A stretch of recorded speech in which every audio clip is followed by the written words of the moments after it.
Cuadro Alas nagsalita na ukol sa problema sa loob ng Team Cuadro Alas. Ating tunghayan, kabady. Bago ang lahat ay pakisuportahan ng page na aking pinamagatang Sports Update at pakihit ang subscribe at bell button para lagi kang updated, kabady. Maraming salamat.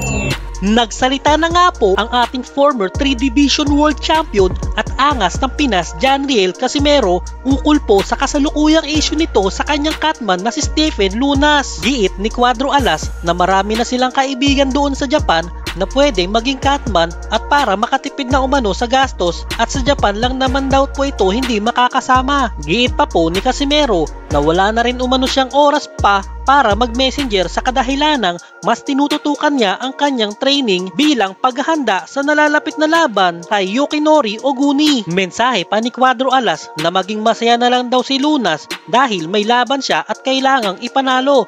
Hindi yung nag-iingay pa daw ito, at kahit kapatid niya mismo ay ilang beses nang hindi nakapunta sa mga laban niya at ibang miyembro ng Team Cuadro Alas. Pero tahimik umano ang mga ito. Narito ang ilang pahayag ng ating tinaguriang angas ng Pinas, Janriel Casimero, at courtesy po sa Cuadro Alas, it's my boy. But guys, Stephen guys, sabi ko kasi na sa Japan lang naman kasi yung laban. Sa ngayon sa Japan, kasi may mga kaibigan ako ng mga trainer ko dati.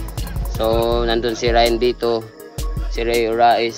So marami na tayong kaibigan, kaya hindi na natin kailangan papuntahin pa si Stephen kasi alam nyo naman mag-play pa sa US papuntang Japan. So para mabawas na gasto ng natin diyan, marami naman kaibigan tayo.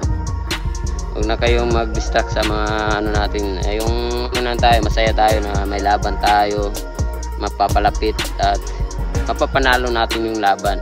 Yun lang naman At bakit kayo nag-ingay ngayon? Nung si Kuya Lod, nung hindi nakapunta ng mga laban ko, nag-ingay ba si Kuya Lod? Wala, diba? Kaya ganun lang yun guys. May mga bagay talaga na kailangan natin na nagkaano lang sila na hindi sila nag lang yung kabila dahil nagpuputak-putak dahil hindi na natin sila pinapansin. Pasensya na kayo kung hindi na ako kasi wala na akong panahon sa mga messenger si Kuya Lods na. Kung may mga may mga tanong kayo, tanong nyo lang si Kuya Lods. Bawasan yung mga kainggitan nyo, yung mga inggit, ganun lang yun. Alam nyo naman kung nandyan ako sa harap nyo, alam nyo kung ano yung pagkatao natin.